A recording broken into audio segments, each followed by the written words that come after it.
Picture this, a boy no older than 12, his bare feet pressed against cold stone, slick with candle wax, the air thick with smoke and sweat, every breath scratching his throat like sand. From the shadows, silk robes whisper together, men with rings heavy. On their fingers, their eyes fixed like predators circling prey. The boy's pulse is louder than the drums outside, louder than the chanting in the streets, louder even than the silence he forces into his throat.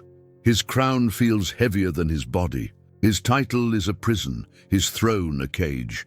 And before the doors close, you already know this is not the story of a king. It is the story of a child condemned.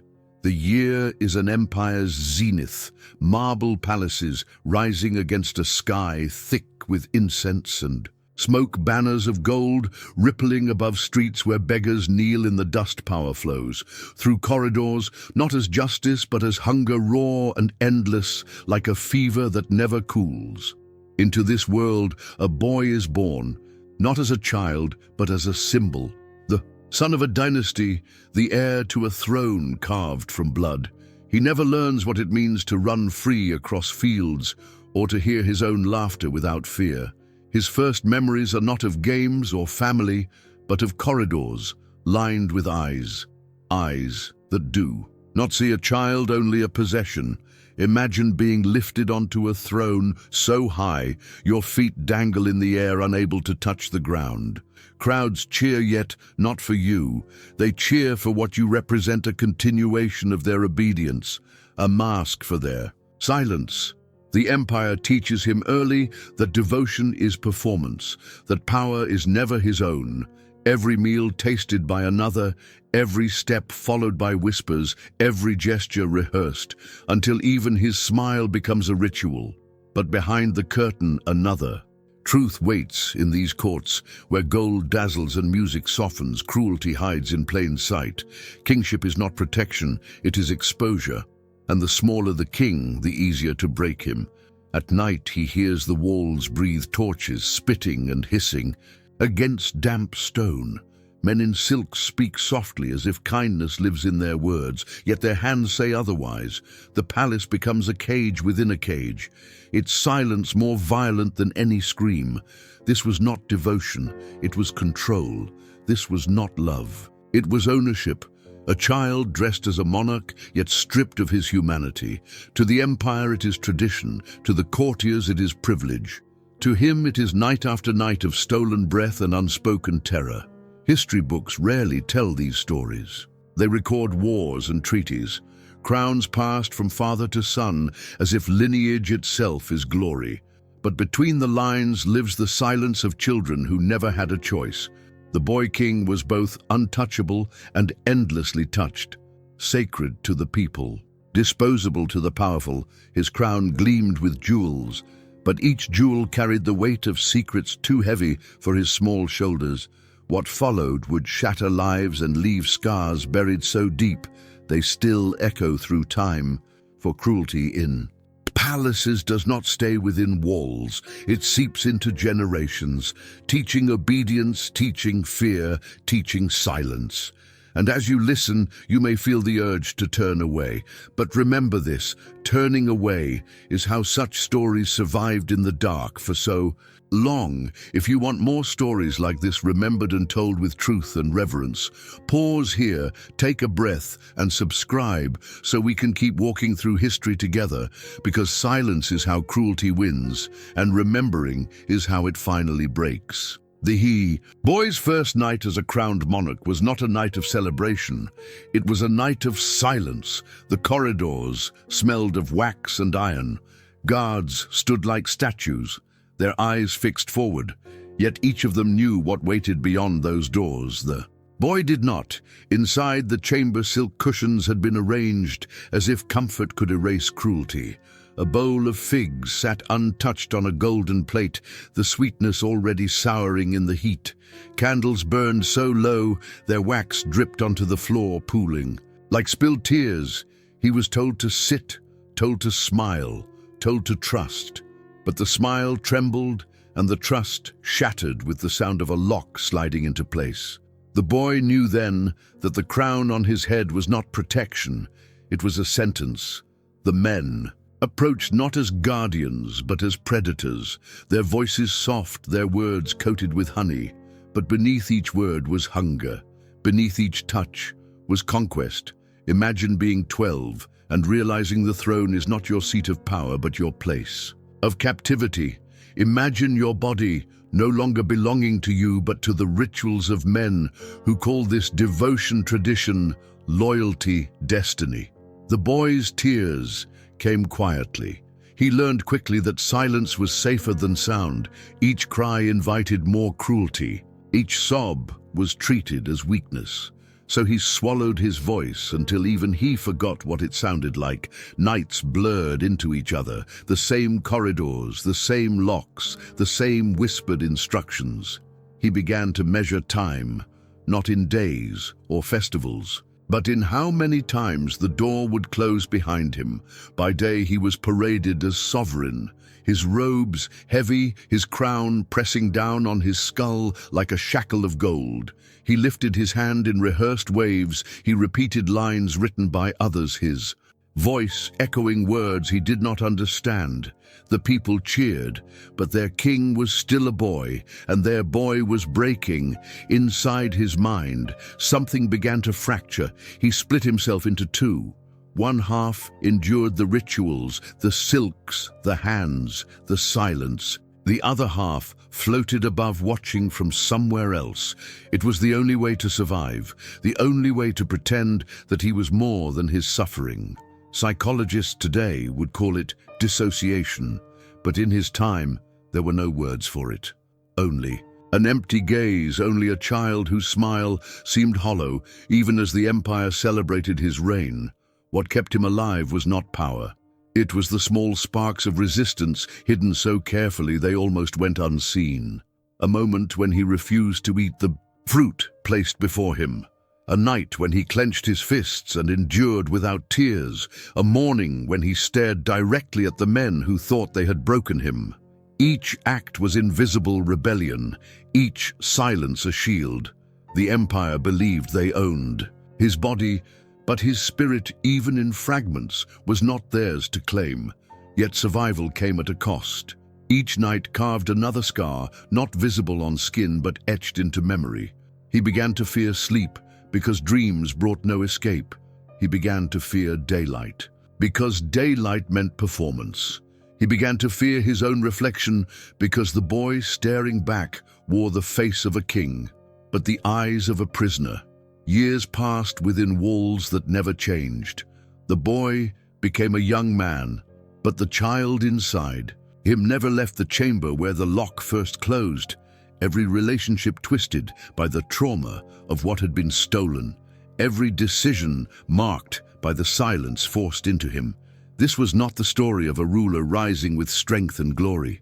It was the story of resilience forged in darkness. The kind of resilience that does not shout or triumph, but simply endures, breath after breath, moment after moment. And yet even endurance has limits. Even silence can break. The empire did not know it, but each scar was a seed, and seeds, even when buried deep beneath cruelty, have a way of growing. The boy king would not remain voiceless forever, and the silence that once protected him would one day be turned against those who thought they owned him. The night of the feast began like all others, with fire and gold and music, but for him it began with dread. The corridors smelled stronger than usual, heavy with roasted meat and wine spilled onto marble floors. Laughter echoed like a cruel drumbeat carrying. Across the palace walls, servants hurried with trays piled high, their eyes lowered, their silence complicit. He was summoned not as a child, not as a king, but as an offering. The crown pressed to his scalp until it ached, the jewels biting into skin that had never hardened with age. He walked barefoot across stone, cold and slick, his steps trailing in wax and shadow. The chamber doors opened and silence rushed in. Inside, the air was different, thick like honey but suffocating. The scent of musk. Oils burned too heavily, filling his lungs until breath became a burden. Torches hissed against damp walls, their flames bending as if they too recoiled. Silk draped across cushions lay waiting like traps carefully arranged. Golden goblets, half drained, stood forgotten, their rims sticky, sweet and bitter. The men sat in a circle, their eyes glistening with something far darker than reverence. Rings caught the light, each one heavy with wealth and power, each one sharper than any blade. Their smiles did not belong to fathers or teachers or guardians. They belonged to hunters who knew the prey could not escape. He was told to sit. His body obeyed, though every muscle trembled. He could feel his heartbeat in his temples, louder than the torches, louder than the muffled drums outside the walls. No one spoke. The silence itself was command. One man rose, his steps soft against the rugs. The boy flinched at the touch of a jeweled hand, cold against his cheek. The smell of wine mixed with sweat hung between. Hid them. The hand moved slowly, not with tenderness but with ownership, every gesture deliberate, like the turning of a key in a lock. He stared at the floor, at the patterns woven into the carpets.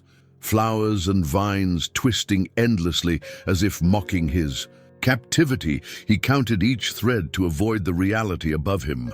1, 2, 3, until numbers blurred into nothing. When he closed his eyes, the world did not vanish. It grew sharper, the scrape of a goblet against stone, the whisper of silk, shifting the shallow breath of men waiting, every sound cut like glass, every silence heavier than iron. In that moment, something inside him cracked, not loudly, not visibly, but deep where no one could see. A fracture formed, a split between who he was and what they demanded he become. The crown on his head slipped slightly, the weight tilting until it pressed against his temple. He did not lift it back into place. For the first time, he let it hang crooked, a small act invisible to those around him, but to him it was defiance. His lips pressed together, his jaw clenched so tightly it hurt. He refused to give them tears, refused to offer sound. If silence had been his prison, it would now become his shield. Each second stretched into eternity, each breath tasted of smoke and salt and fear. The ritual ended only when the torches guttered low, wax pooling like blood on the floor, shadows climbing higher across the walls. The men rose without words, their laughter already carrying down the hall, as if nothing had happened. Only the boy remained, still, silent, crown crooked on his head. He felt the stone beneath his palms cold, unyielding. He pressed harder until the skin burned. It was the only thing that reminded him he still existed. Outside, the drums continued. Outside, the empire cheered. Inside, a child sat alone in silence, knowing something had changed. Forever, he would never be theirs completely, not anymore. The boy grew older, but the child inside him never left the chamber where the lock first closed. Years passed, and the empire continued to dress him in silks, parade him through the streets, crown him with jewels that glittered under the sun. The people saw a monarch with poise and dignity, but what they did not see was how each jewel pressed deeper into wounds that never healed.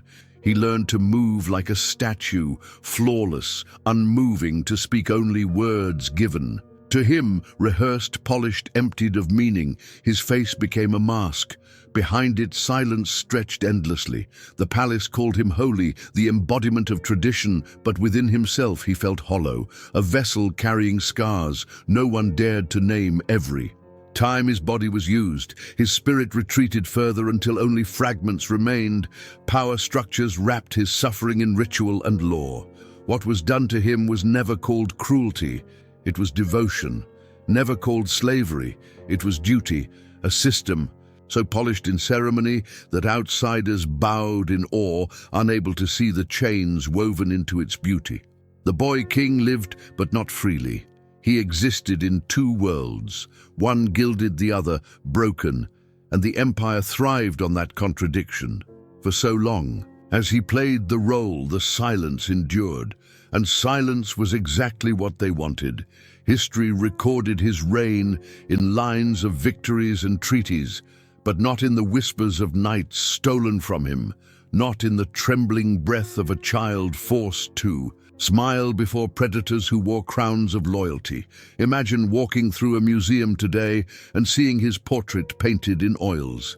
You would see a young ruler in gold robes, his eyes distant. But what you would not see are the shadows behind him, the locked doors, the wax dripping to the floor. What you would not hear is the echo of a voice he never allowed himself to use. The scars of such cruelty never leave. They reshape the soul quietly, invisibly. To his people he was a king, to himself he was forever the boy in the chamber. And though he never spoke of it, the silence bled into generations. Subjects learned to keep their heads bowed, to obey without question. Families taught children to endure rather than resist.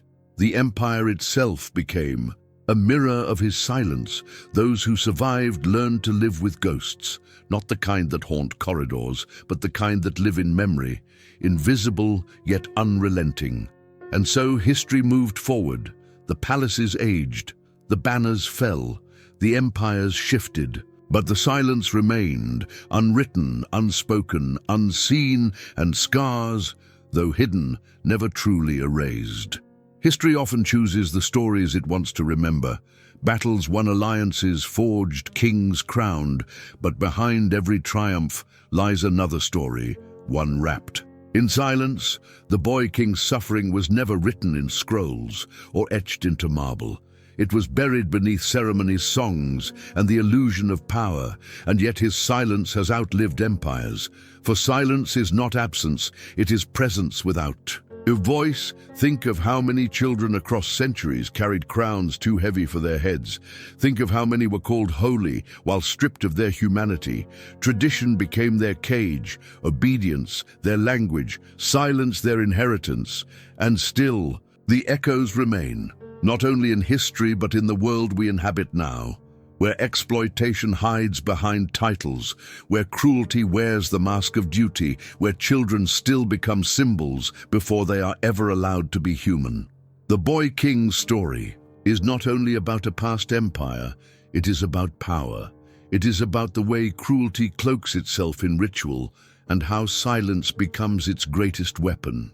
Remembering his story is not to reopen wounds, but to refuse forgetting to see what history tried. To hide, to honor those who endured without choice. To understand that survival, even in silence, is a form of defiance, because walls do not lie. They absorb every sound, every secret, every breath swallowed in fear. And even when the voices are gone, even when the records remain empty, the walls remember even when history forgets.